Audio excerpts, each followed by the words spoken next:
Yeah, Derek. So we all know Scottsdale is a really big hub for bachelorette parties and big events, but makes it a great place to own an Airbnb or VRBO. But Scottsdale says that recently rowdy party groups renting out locations and unlicensed short-term rentals have been a problem. It wasn't too long ago we reported on a dangerous shootout leading to an arrest after unruly renters took over a Scottsdale short-term rental near McKellips in McClintock.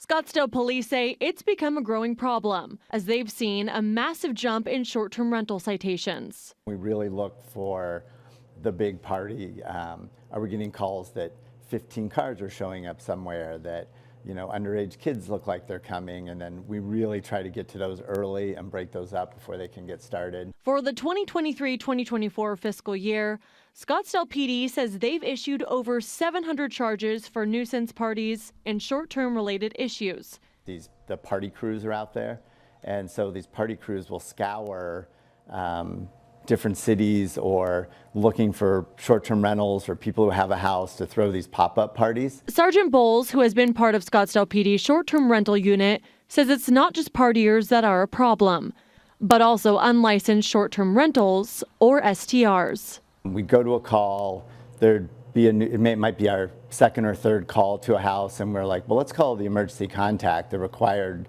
to have a 24/7 emergency contact that we can reach out to and say, hey, we need some help with this group. And then you go look, and they're not licensed. And we started noticing more and more of that. The unit monitors which STRs are licensed, unlicensed, pending, or expired. There's 150 that are popping up showing unlicensed, and then we realized that one of the biggest complaints from our citizens are all these houses that are popping up, and they'll go do the same research and say, hey, there's 3 by me and they're not licensed. Sergeant Bowles says right now there are nearly 3,200 licensed STRs in Scottsdale, but more and more unlicensed STRs seem to be popping up. If you're making all this money in our community and being disruptive, that you need to do it the right way, and it's very fair.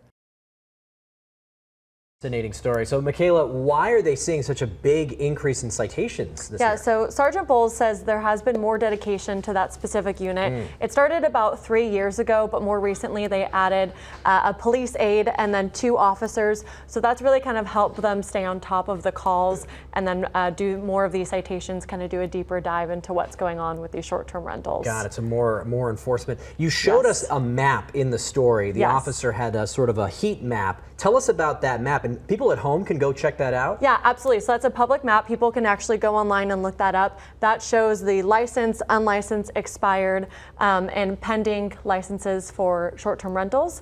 So essentially, if there is an issue, maybe someone's in that neighborhood, there may be a little bit of noise going on or something going on with that specific rental, they actually can call the owner. They have that phone number on that website there. Wow. Instead of calling police. So it kind of helps them in terms of staffing and such as well if there is maybe a minor issue. But obviously if there is a bigger issue, you probably want to call Scottsdale Police. Fascinating resource. Michaela, thanks for that story. Thanks.